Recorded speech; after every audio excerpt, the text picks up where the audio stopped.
Bangla tutor YouTube চ্যানেলে তোমাদের সকলকে স্বাগত জানাই। তোমরা যারা এবছর ফাইনাল উচ্চ মাধ্যমিক পরীক্ষা দিতে চলেছো, আজকের এই ভিডিওটি তোমাদের সকলের জন্যই অত্যন্ত গুরুত্বপূর্ণ হতে চলেছে। তোমরা অনেকেই এই বিষয়ের উপর রিকোয়েস্ট করেছিলে যে দাদা, বিগত 5 বছর উচ্চ মাধ্যমিকের ফাইনাল পরীক্ষায় বাংলা বিষয়ের যে সমস্ত এসএকিউ প্রশ্নগুলি এসেছে সেই প্রশ্নগুলি উত্তরসহ আলোচনা করুন। তোমাদের সেই রিকোয়েস্ট অনুসারেই আজকের ভিডিওটি তৈরি করা।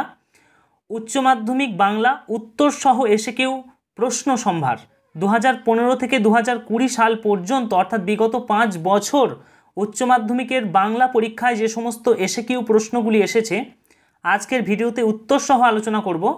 ভিডিওটি প্রথম থেকে শেষ পর্যন্ত মনোযোগ দিয়ে দেখো, আশা করি আজকের এই ভিডিও তোমাদের ভালো লাগবে। প্রথমেই আমরা চলে আসি ভাত গল্প থেকে এসএকিউ টাইপের যে প্রশ্নগুলি এসেছে বিগত 5 বছর সেগুলির আমরা প্র্যাকটিস করে নেব। প্রথম প্রশ্ন এসেছে, দেখো যে কী জন্য হুতাশে সেদিন কতটা কাঠ কেটেছিল উৎসব। 2020 সালে এই প্রশ্নটি এসেছে। প্রথম উত্তরটি আমরা প্রস্তুত করে নেব। লিখব, ভাত গল্প থেকে জানা যায় অভুক্ত উৎসব সেদিন 2.5 মণ কাঠ কেটেছিল ভাতের হুতাশে। এটা হবে সঠিক উত্তর। চলে আসছি পরবর্তী প্রশ্ন দেওয়া হয়েছে, দেখো যে চুন্নুরি রে তুইও খা কোন গল্পের অংশ, চুন্নুরির পরিচয় দাও। এটি 2019 সালে প্রশ্নটি এসেছে। উত্তর প্রস্তুত করে নেব। লিখব, ঊর্ধ্বিতাংশটি মহাশ্বেতা দেবী রচিত ভাত গল্পের অংশ। গল্প থেকে জানা যায় চুন্নুরি হলো উৎসবের মেয়ে। চলে আসছি আমরা পরবর্তী প্রশ্ন, বলা হয়েছে দেখো তাহলে উৎসবের বুকে 100 হাতির বল থাকতো আজ। 2018 সালে প্রশ্নটি এসেছে। কি হলে এমন হতো? উত্তর প্রস্তুত করে নেব। লিখব এখানে যে মাতলা নদীর বন্যায় সমস্ত কিছু হারানোর পর উৎসব ভাবতে থাকে বা ভাবতে বসে, যদি এই বন্যা না হতো, ভগবান কৃপা করে যদি তার স্ত্রী সন্তানদের বাঁচিয়ে রাখত, তাহলে তার বুকে 100 হাতির বল থাকতো। চলে আসছি পরবর্তী প্রশ্ন, এলে পরে নদীর পাড়ে সারবন্দি শ্রাদ্ধ হবে। কাদের এভাবে শ্রাদ্ধ হবে? 2017 সালে প্রশ্নটি এসেছে। উত্তর প্রস্তুত করব। লিখব, ভাত গল্প থেকে জানা যায় মাতলা নদীর প্রবল বন্যায় উৎসবের গ্রামের যে সমস্ত লোকজন অপঘাতে মারা গিয়েছিল, মহানাম শতপথিক এর আগমনে বা মহানাম শতপথিক এলে তাদের সারিবদ্ধ শ্রাদ্ধ শান্তি হবে। চলে আসছি পরবর্তী প্রশ্ন, উৎসব তাড়াতাড়ি হাত চালায় কেন? 2016 সালে প্রশ্নটি এসেছে। উত্তরটি প্রস্তুত করব।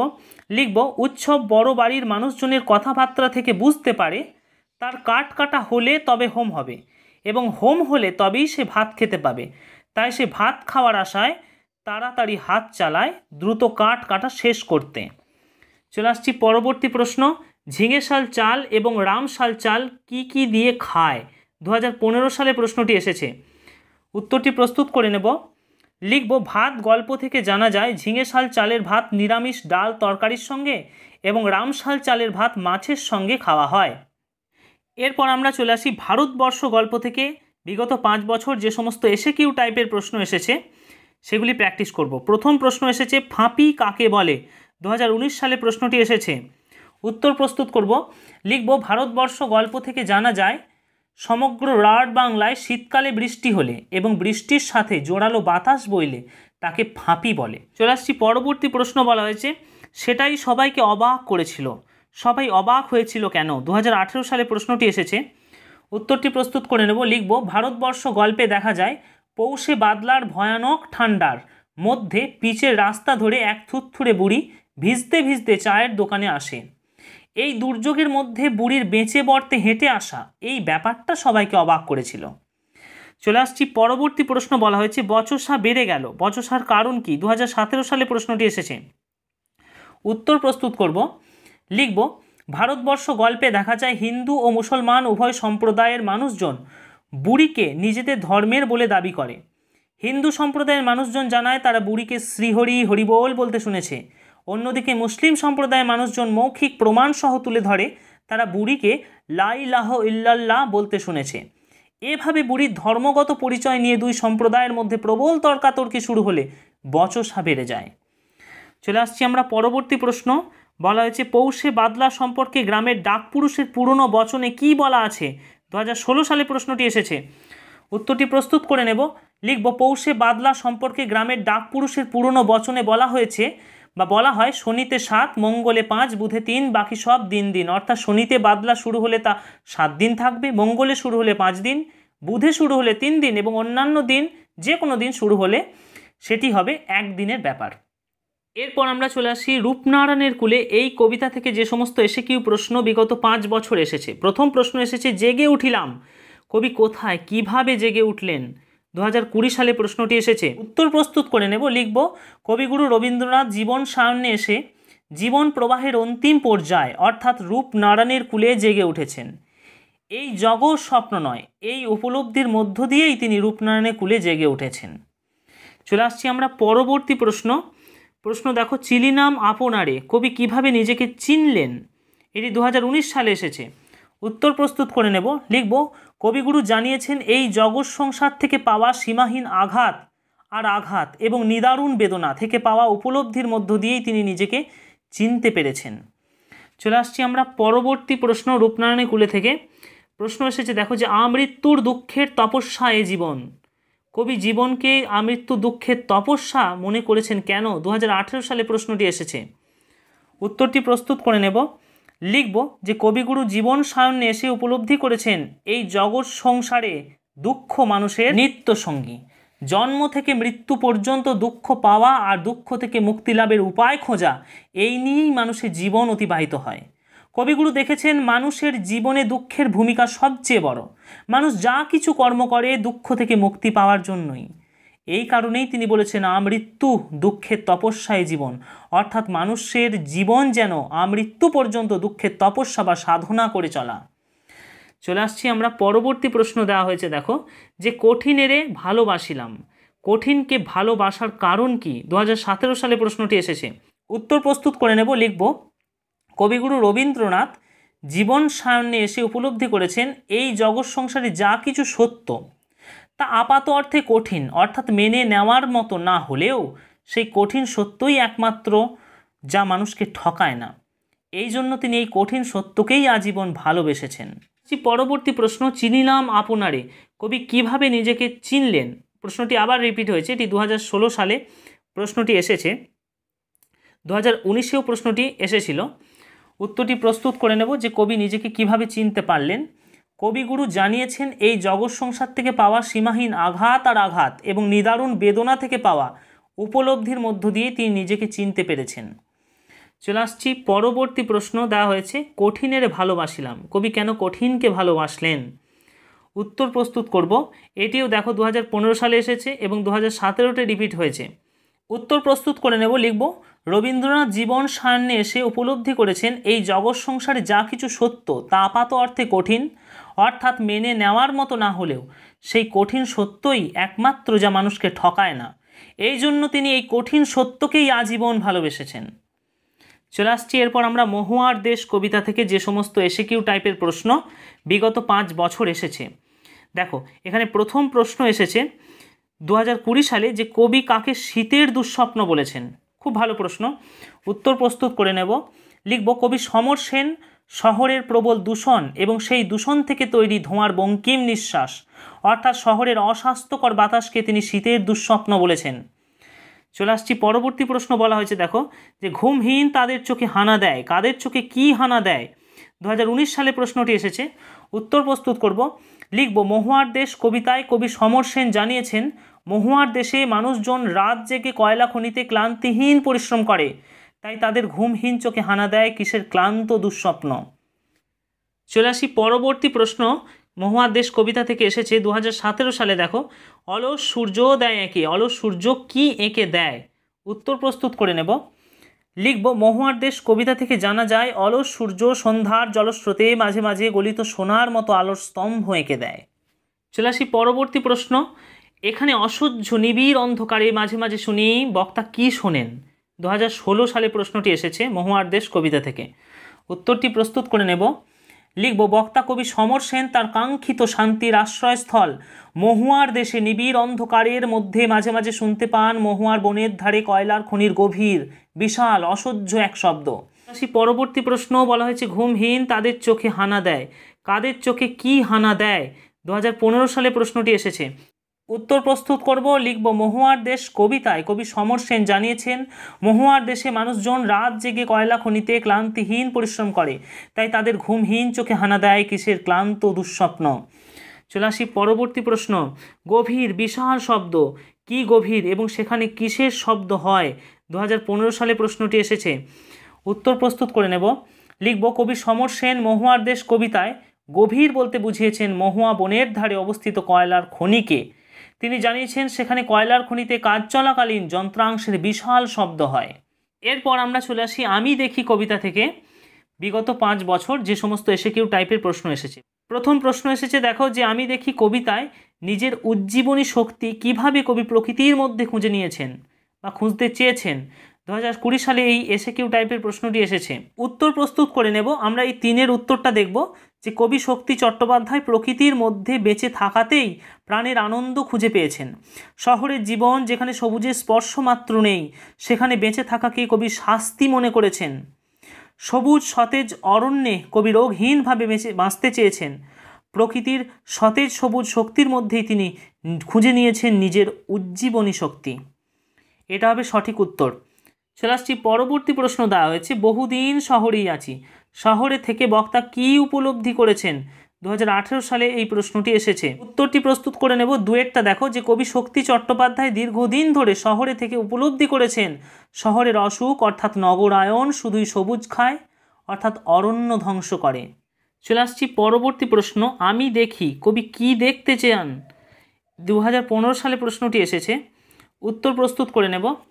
লিখব, নগরায়নের বিপরীত স্রোতে হেঁটে কবি শক্তি চট্টোপাধ্যায় শহরের প্রত্যেকটি বাগানে গাছ দেখতে চেয়েছেন বা গাছ দেখতে চান। চলে আসি আমরা আরেকটি প্রশ্ন, বহুদিন জঙ্গলে যায়নি, জঙ্গলে না যাওয়ার ফলে কি হয়েছে? 2017 সালে প্রশ্নটি এসেছে। উত্তরটি প্রস্তুত করে নেব আমরা। দেখো, এখানে প্রথম যে উত্তরটি রয়েছে, কবি শক্তি চট্টোপাধ্যায় জানিয়েছেন তিনি দীর্ঘদিন ধরে শহরে থাকার কারণে তিনি জঙ্গলে যেতে পারেননি, ফলে অরণ্যবিহীন শহরের জীবন কবিকে প্রবল মানসিক যন্ত্রণা দিয়েছে। এরপর আমরা চলে আসি ক্রন্দনরতা জননীর পাশে কবিতা থেকে এসএকিউ টাইপের প্রশ্ন। প্রথম প্রশ্ন দেওয়া হয়েছে, ক্রন্দনরতা জননীর পাশে থাকতে না পারলে কবির কি মনে হবে? 2020 সালে প্রশ্নটি এসেছে। উত্তর প্রস্তুত করব। লিখব, বঙ্গ সন্তানদের উপর অত্যাচার নিপীড়ন দেখে বঙ্গজননী যখন ক্রন্দনরতা, তখন ক্রন্দনরতা বঙ্গজননীর পাশে না থাকতে পারলে কবি মৃদুল দাশগুপ্তের কাছে লেখালেখি অর্থাৎ সাহিত্য চর্চা, গান গাওয়া, আঁকা আঁকি এই সমস্ত শিল্প সত্তার প্রকাশ সবই ব্যর্থ মনে হবে। এটা হবে সঠিক উত্তর। চলে আসি পরবর্তী প্রশ্ন। বলা হয়েছে, এখন যদি না থাকি বলতে কার পাশে কখন না থাকার কথা বলা হয়েছে? 2019 সালে প্রশ্নটি এসেছে। উত্তর প্রস্তুত করব। লিখব, কবি মৃদুল দাশগুপ্ত জানিয়েছেন বঙ্গ সন্তানদের উপর অত্যাচার নিপীড়ন দেখে বঙ্গজননী যখন ক্রন্দনরতা, এই নিদারুণ সময়ে তিনি কোনো অজুহাতেই বঙ্গজননীর পাশে না থেকে দূরে সরে থাকতে পারবেন না। উর্দিতাংশে সেই কথাই জানিয়েছেন। চলে আসছি পরবর্তী প্রশ্ন দেওয়া হয়েছে। দেখো, যে ক্রন্দনরতা জননীর পাশে থাকতে না পারলে কবির কি মনে হবে? এই প্রশ্নটা 2020-তে এসেছে, আবার 2018-তেও এই প্রশ্নটি এসেছে, একই প্রশ্ন। উত্তর প্রস্তুত করে নেব।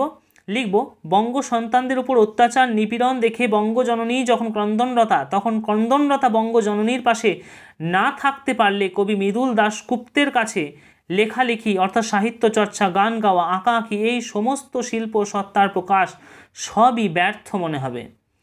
চলে আসি পরবর্তী প্রশ্ন। বলা হয়েছে, আমি তা পারি না, বক্তা কি পারেন না? 2016 সালে প্রশ্নটি এসেছে। উত্তর প্রস্তুত করব। লিখব, কবি মৃদুল দাশগুপ্ত জানিয়েছেন তার ভাইয়ের মতো বঙ্গ সন্তানদের উপর অন্যায় অবিচার দেখে, বঙ্গ নারীর উপর পাশবিক অত্যাচার দেখে তিনি না দেখার ভান করে কেবলমাত্র বিধাতার বিচার চেয়ে চুপ করে বসে থাকতে পারেন না।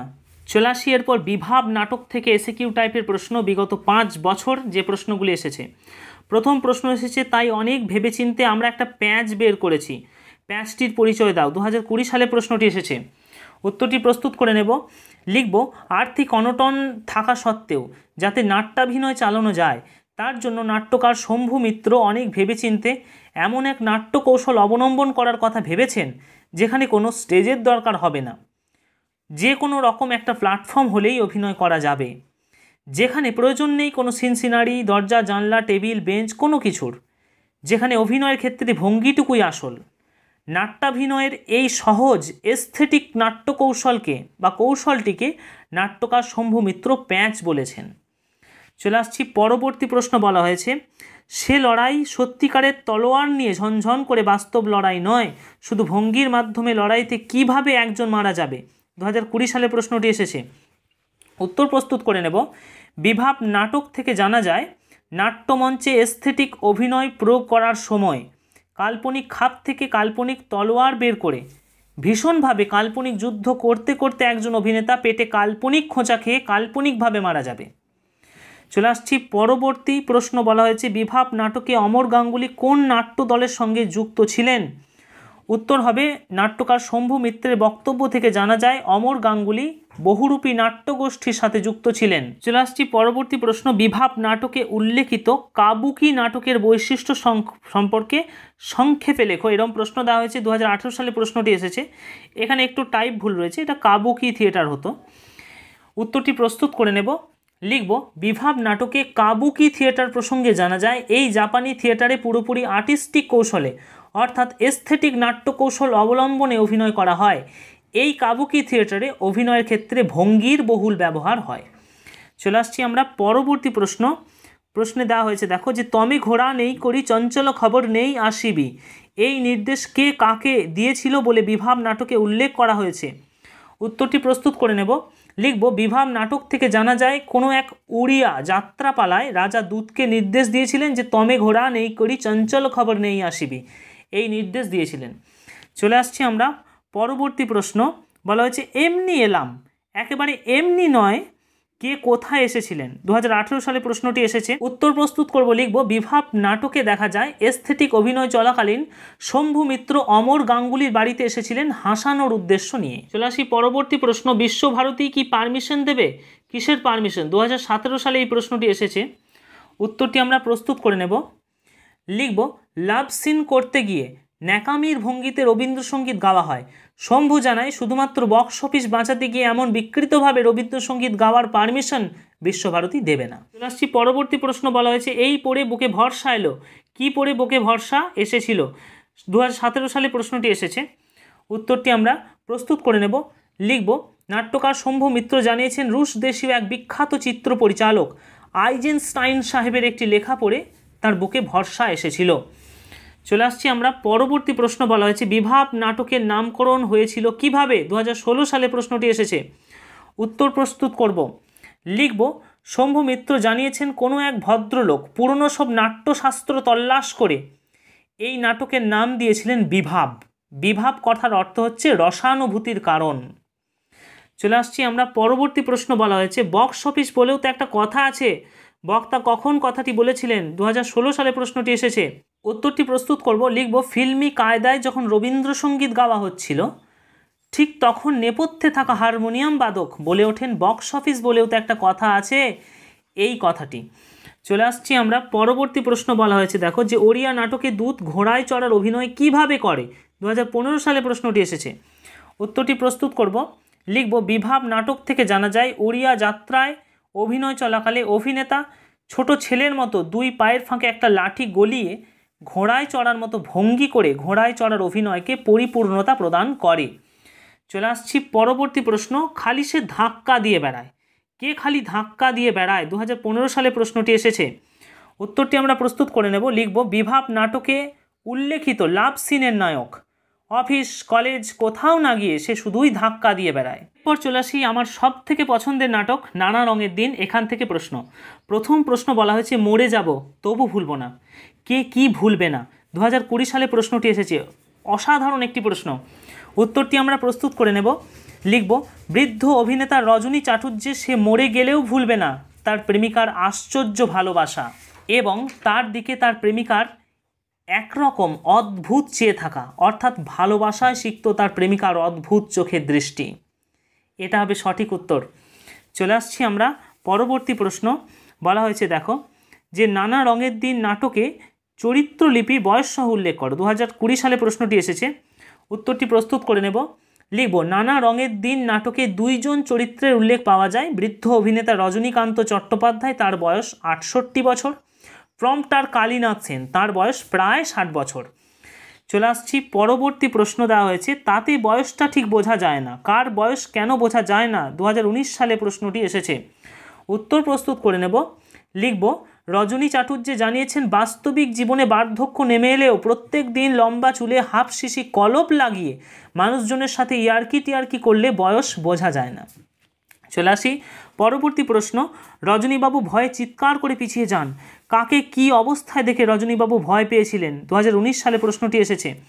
উত্তর প্রস্তুত করে নেব। লিখব মাঝরাতে মদ্যপ অবস্থায় রজনী চাটুর্যের নাট্যমঞ্চের উইংস দিয়ে বেরিয়ে যেতে চান। রজনী চাটুর্যে হবে, এখানে রটা কেটে দেবে, রটার টাইম মিস্টেক হয়েছে। মাঝরাতে মদ্যপ অবস্থায় রজনী চাটুর্যে নাট্যমঞ্চের উইংস দিয়ে বেরিয়ে যেতে চান, এমন সময় হঠাৎ পরনে ময়লা পাজামা, গায়ে কালো চাদর, এলোমেলো চুলযুক্ত বুড়ো কালীনাথ সেনকে দেখে রজনীবাবু ভয় পেয়েছিলেন। চলে আসি আমরা পরবর্তী প্রশ্ন। বলা হয়েছে তারপর একদিন বুঝলে চাকরিটা ছেড়ে দিলাম। বক্তা চাকরি ছেড়ে দিয়েছিলেন কেন? 2018 সালের প্রশ্ন। উত্তরটি আমরা প্রস্তুত করে নেব। লিখব রজনী চাটুর্যের শিরায় শিরায় লুকিয়েছিল অভিনয় প্রতিভা, তাই এই অভিনয় নিয়ে অর্থাৎ নাটক নিয়ে জীবন শুরু করার জন্যই তিনি ইন্সপেক্টর অফ পুলিশের মতো উঁচু দরের চাকরিও ছেড়ে দিয়েছিলেন। চলে আসছি আমরা পরবর্তী প্রশ্ন। বলছে যে দিলুম তোকে বকশিস দিলুম, কে কাকে বকশিস দিলেন? 2018 সালে প্রশ্নটি এসেছে। উত্তরটি প্রস্তুত করে নেব। লিখব এখানে নানা রঙের দিন নাটক থেকে জানা যায় বৃদ্ধ অভিনেতা রজনীকান্ত চট্টোপাধ্যায় তিনি রামব্রিজকে নগদ 3টে টাকা বকশিস দিয়েছিলেন। চলে আসছি আমরা পরবর্তী প্রশ্ন। এখানে বলা হয়েছে যে খুব খারাপ হচ্ছে না, কি বলো কি খারাপ হচ্ছে না? 2017 সালে প্রশ্নটি এসেছে। উত্তরটি প্রস্তুত করে নেব। লিখব নানা রঙের দিন নাটকে দেখা যায় বৃদ্ধ অভিনেতা রজনীকান্ত চট্টোপাধ্যায় পূর্বের স্মৃতি রোমন্থন করতে গিয়ে রিজিয়া নাটকের বখতিয়ারের সিনটা অভিনয় শুরু করেন। বখতিয়ারের সিনে রজনীকান্ত যে অভিনয় খারাপ করেন না, উক্ত অংশে সেই অভিনয়ের কথাই এখানে বলা হয়েছে যে খারাপ হচ্ছে না। চলে আসছি আমরা পরবর্তী প্রশ্ন। সেই রাত্রি জীবনে প্রথম মোক্ষম বুঝলুম, যে বক্তা কি বুঝেছিলেন? 2017 সালে প্রশ্নটি এসেছে। উত্তর প্রস্তুত করব। লিখব যে বিশেষ রাত্রে রজনী চাটুর্যের প্রেমিকা তাকে ছেড়ে চলে যায়, সেই রাত্রে তিনি মোক্ষম বুঝেছিলেন যারা বলে নাট্যাভিনয় একটি পবিত্র শিল্প তারা সব গাধা। আসলে অভিনেতাকে কেউ মন থেকে ভালোবাসে না, কেউ মন থেকে পছন্দ করে না, এইটা তিনি বুঝেছিলেন। চলে আসছি আমরা পরবর্তী প্রশ্ন। বলা হয়েছে দেখো যে নানা রঙের দিন নাটকে রজনীকান্ত ঔরঙ্গজেব ও মোহাম্মদের যে দৃশ্যের কথা বলেছিলেন সেটি কোন নাটকের অংশ? 2016 সালে প্রশ্ন এসেছে। উত্তরটি প্রস্তুত করব। নানা রঙের দিন নাটকে রজনীকান্ত ঔরঙ্গজেব ও মোহাম্মদের যে দৃশ্যের কথা বলেছিলেন সেটি দ্বিজেন্দ্রলাল রায় রচিত বিখ্যাত শাহজাহান নাটকের অংশ। চলে আসি আমরা পরবর্তী প্রশ্ন। এখানে বলা হয়েছে যে তাতে বয়সটা ঠিক বোঝা যায় না, প্রশ্নটা আবার রিপিট এসেছে 2016 সালে। এটি প্রশ্নটি দেখো, প্রশ্নটির উত্তর এরকম হবে যে রজনী চাটুর্যে জানিয়েছেন বাস্তবিক জীবনে বার্ধক্য নেমে এলেও প্রত্যেক দিন লম্বা চুলে হাফ শিশি কলপ লাগিয়ে মানুষজনের সাথে ইয়ার্কি টিয়ার্কি করলে বয়স বোঝা যায় না। চলে আসছি আমরা পরবর্তী প্রশ্ন। বলেছে আপনি বামুন মানুষ, মিছে কথা বলবো না, বক্তা কোন কথা সত্য কথাটি বলেছিল? 2015 সালের প্রশ্ন। উত্তর প্রস্তুত করব। লিখব বক্তা প্রম্পটার কালীনাথ রজনী চাটুর্যকে সত্য কথা হিসেবে জানিয়েছিল যে সে রোজ লুকিয়ে লুকিয়ে গ্রিন রুমে ঘুমায়। চলে আসছি পরবর্তী প্রশ্ন। বলা হয়েছে নানা রঙের দিন নাটকের প্রারম্ভে যে মঞ্চসজ্জার বিবরণ রয়েছে তা নিজের ভাষায় লেখো। 2015 সালে প্রশ্নটি এসেছে। উত্তরটি প্রস্তুত করব। লিখব নানা রঙের দিন নাটকের শুরুতেই যে মঞ্চসজ্জার বিবরণ রয়েছে সেখানে দেখা যায় পেশাদারি থিয়েটারের একটি ফাঁকা মঞ্চ, পিছনে রয়েছে রাত্রে সদ্য অভিনীত হওয়া নাটকের দৃশ্যপট, জিনিসপত্র, যন্ত্রপাতি, মঞ্চের মাঝখানে উল্টানো রয়েছে একটি টুল, চারিদিকে অন্ধকার, দিলদারের পোশাক পরে রজনীকান্ত চট্টোপাধ্যায় দাঁড়িয়ে, তার হাতে একটা জ্বলন্ত মোমবাতি। চলে আসছি পরবর্তী পড়তে জানে এমন এক মজুরের প্রশ্ন। এখান থেকে বিগত 5 বছর যে এসএকিউ টাইপের প্রশ্ন এসেছে দেখো। রাজারা কি পাথর ঘাড়ে করে আনতো? কারা পাথর আনার শ্রম দিত এবং কাদের খ্যাতি হতো? 2020 সালে প্রশ্ন এসেছে। উত্তর প্রস্তুত করব। 7 দরজাওয়ালা থিবস তৈরি করতে কোনো রাজা বা রাষ্ট্রনায়কের কোনো ভূমিকা ছিল না, সেখানে মজুররাই ঘাড়ে করে পাথর এনে এই সুন্দর নির্মাণ করেছিল, কিন্তু খ্যাতি ছড়িয়েছিল গ্রিসের রাজার। চলে আসছি পরবর্তী প্রশ্ন। দেওয়া হয়েছে জয় তোরণে ঠাসা কোন শহর? 2019 সালের প্রশ্ন। উত্তর প্রস্তুত করব। পড়তে জানে এমন এক মজুরের প্রশ্ন কবিতা থেকে জানা যায় জয় তোরণে ঠাসা মোহনীয় রোম শহর। চলে আসছি পরবর্তী প্রশ্ন। দেওয়া হয়েছে যে তারা থাকতো কোন বাসায়, কাদের কথা বলা হয়েছে? 2018 সালের প্রশ্ন।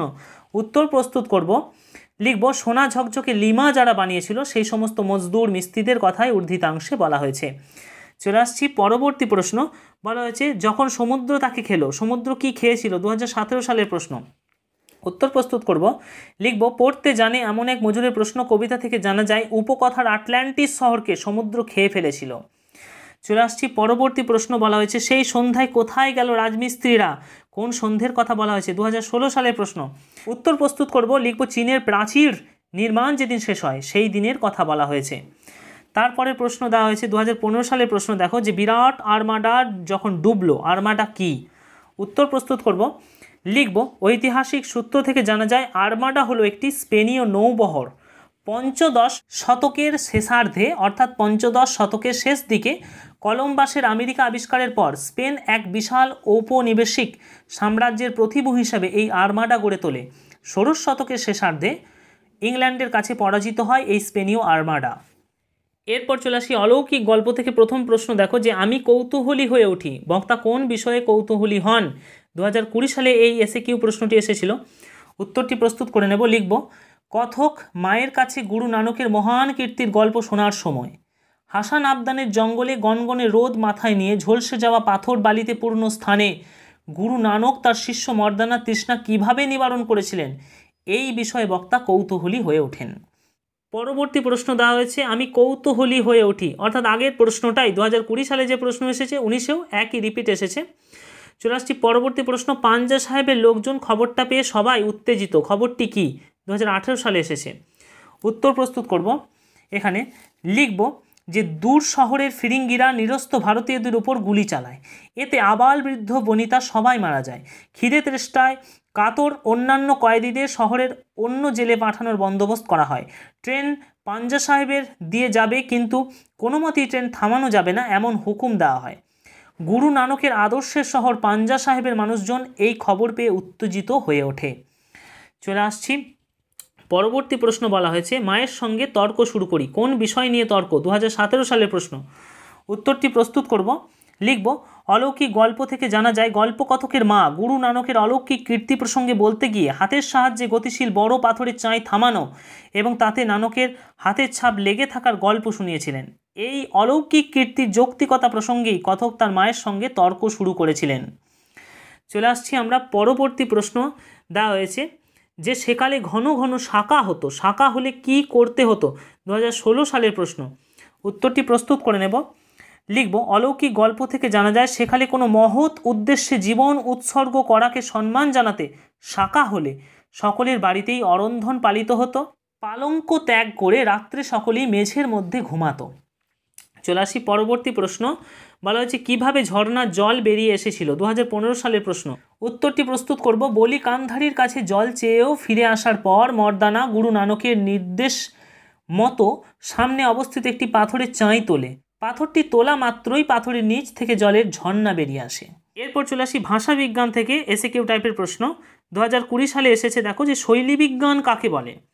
উত্তরটি প্রস্তুত করব, লিখব ভাষাবিজ্ঞানের যে শাখা বৈজ্ঞানিক দৃষ্টিভঙ্গির সাহায্যে সাহিত্যে ভাষার প্রয়োগ, সাহিত্যিকের ভাষা প্রয়োগ, লিখন কৌশল অর্থাৎ সাহিত্যের রূপ বিশ্লেষণ করে তাকে শৈলী বিজ্ঞান বা স্টাইলিস্টিক বলে।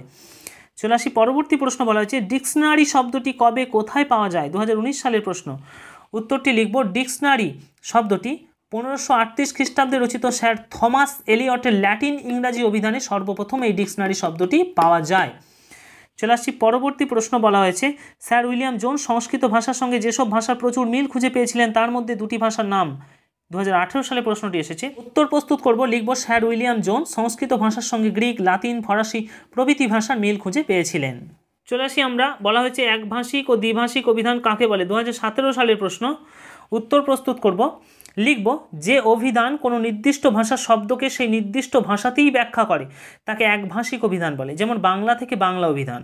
পরের বলা হয়েছে, লিখব অন্যদিকে যে অভিধান কোনো এক ভাষার শব্দকে অন্য কোনো ভাষায় ব্যাখ্যা করে তাকে দ্বিভাষিক অভিধান বলে, যেমন ইংরাজি থেকে বাংলা অভিধান।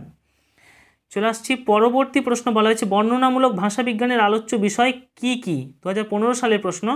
উত্তর প্রস্তুত করে নেব, লিখব বর্ণনামূলক ভাষাবিজ্ঞান সাধারণত বৈজ্ঞানিক দৃষ্টিভঙ্গির সাহায্যে যে ভাষার কোনো অতীত নিদর্শন নেই বা ইতিহাস নেই সেই ভাষার আলোচনা করে, ভাষার বিভিন্ন দিক বর্ণনা করে কিংবা কোনো প্রচলিত জীবন্ত ভাষার গঠন রীতি নিয়ে আলোচনা করে বা বর্ণনা করে। চলে আসছি পরবর্তী ধ্বনিতত্ত্ব থেকে যে প্রশ্ন দেওয়া হয়েছে, দেখো প্রশ্ন দেওয়া হয়েছে গুচ্ছধ্বনি কাকে বলে, 2020 সালের প্রশ্ন। উত্তরটি প্রস্তুত করব। লিখব পাশাপাশি উচ্চারিত দুটি বা ততোধিক ব্যঞ্জন ধ্বনির সমাবেশকে গুচ্ছধ্বনি বলে। উদাহরণটি আমরা এরম পাবো যে উত্তর শব্দটিতে ত ধ্বনিটি পরপর দুবার উচ্চারিত হয়েছে, তাই এটি তয়ে তয়ে, এটি হলো গুচ্ছধ্বনি। চলে আসছি আমরা পরবর্তী প্রশ্ন। বলা হয়েছে মুখের মান্য বাংলায় স্বরধ্বনি ও ব্যঞ্জন ধ্বনির সংখ্যা কত, এটি 2018 সালের প্রশ্ন। উত্তরটি প্রস্তুত করে নেব। লিখব মুখের মান্য বাংলায় স্বরধ্বনির সংখ্যা 7টি, ব্যঞ্জন ধ্বনির সংখ্যা 30টি। তারপরের প্রশ্ন বলা হয়েছে দেখো খণ্ডধ্বনির অপর নাম কি, 2017 সালের প্রশ্ন। উত্তর প্রস্তুত করব খণ্ডধ্বনির অপর নাম হলো বিভাজ্য ধ্বনি। তারপর বলা হয়েছে ধ্বনিমূলের অবস্থান বলতে কি বোঝো, 2016 সালের প্রশ্ন। উত্তর প্রস্তুত করব একটি ধ্বনিমূল শব্দের মধ্যে যে যে অবস্থানে উচ্চারিত হতে পারে তাকেই বলা হয় ধ্বনিমূলের অবস্থান। উদাহরণ হিসেবে বলা যায় হস্যই ধ্বনিমূল শব্দের আদি মধ্য অন্ত যে কোনো স্থানে উচ্চারিত হতে পারে বলে এই তিনটিই হলো এই হস্যই ধ্বনিমূলের অবস্থান। তারপরের প্রশ্নে বলা হয়েছে যুক্ত ধ্বনি বলতে কি বোঝো, 2015 সালে প্রশ্নটি এসেছে। উত্তরটি প্রস্তুত করে নেব। লিখব যে ব্যঞ্জন ধ্বনির সমাবেশগুলি শব্দের শুরুতে বা দলের আদিতে উচ্চারিত হতে পারে সেগুলিকে যুক্ত ধ্বনি বলে। এরপর চলে আসি রূপতত্ত্ব থেকে প্রশ্ন। প্রথম প্রশ্ন বলা হয়েছে উপসর্গ কাকে বলে, 2019 সালের প্রশ্ন। প্রস্তুত করব যে অব্যয় পদ শব্দের আগে বসে শব্দের অর্থ পরিবর্তন করতে পারে তাদের উপসর্গ বলে, যেমন অজানা এই শব্দে অ হলো উপসর্গ। তারপর বলা হয়েছে সংক্ষেপিত পদ বা ক্লিপিংস কি, 2019 সালের প্রশ্ন। উত্তর প্রস্তুত করব অনেক সময় বড় বড় শব্দের ক্ষেত্রে শব্দের অর্থগত বা ব্যাকরণগত পরিবর্তন না ঘটিয়ে শুধুমাত্র শব্দের চেহারাগত পরিবর্তন ঘটিয়ে শব্দকে ছোট আকার প্রদান করা হয়, একেই ক্লিপিংস বা সংক্ষেপিত পদ বলে, যেমন মাইক্রোফোন থেকে মাইক। চলে আসছি পরবর্তী প্রশ্ন। বলা হয়েছে মুন্ডমাল শব্দ কাকে বলে, 2017 সালের প্রশ্ন। উত্তর প্রস্তুত করব। লিখব কতকগুলি শব্দগুচ্ছের প্রত্যেকটি শব্দের শুধুমাত্র প্রথম ধ্বনিগুলি গ্রহণ করে অর্থাৎ প্রথম ধ্বনিগুলির সমাবেশ ঘটিয়ে একটি নতুন শব্দ তৈরি করা হলে তাকে মুন্ডমাল শব্দ বলে, যেমন লসাগু, গসাগু, ভিআইপি, বিডিও, এসডিও, ডিএম, এই কথাগুলো এগুলি সবই এই মুন্ডমাল শব্দ। চলে আসছি পরবর্তী। বলা হয়েছে দুটি পরাধীন রূপমূলের উদাহরণ দাও, 2015 সালের প্রশ্ন। উত্তর প্রস্তুত করব। লিখব দুটি পরাধীন রূপমূলের উদাহরণ হলো আইসক্রিমওয়ালা শব্দে ওয়ালা এবং তামাটে এই শব্দে টে, এগুলো হলো পরাধীন রূপমূলের উদাহরণ। চলে আসছি এরপর বাক্যতত্ত্ব থেকে প্রথম যে প্রশ্নটি দেওয়া হয়েছে 2016 সালে। দেখো যে সঞ্জননী ব্যাকরণ কাকে বলে, ভালো প্রশ্ন। উত্তরটি প্রস্তুত করে নেব যে ব্যাকরণের যে শাখা বিজ্ঞানসম্মত দৃষ্টিভঙ্গির সাহায্যে ভাষার মধ্যে বাক্য কিভাবে সঞ্জাত বা উৎপন্ন হয় সেই প্রসঙ্গে আলোচনা করে তাকে সঞ্জননী ব্যাকরণ বলে। এখানেই শেষ হলো উচ্চ মাধ্যমিক ফাইনাল পরীক্ষায় বাংলা বিষয়ের যে সমস্ত এসএকিউ টাইপের প্রশ্ন বিগত 5 বছর অর্থাৎ 2015 থেকে 2020 সাল পর্যন্ত এসেছে সেই প্রশ্নগুলির উত্তর প্রসঙ্গে আলোচনা। ভিডিও যাদের ভালো লাগলো অবশ্যই লাইক করবে, অবশ্যই কমেন্ট করে তুমি তোমার মতামত জানাবে। যারা চ্যানেলে নতুন অবশ্যই চ্যানেলটিকে সাবস্ক্রাইব করবে এই ধরনের আরও ভিডিও পাওয়ার জন্য।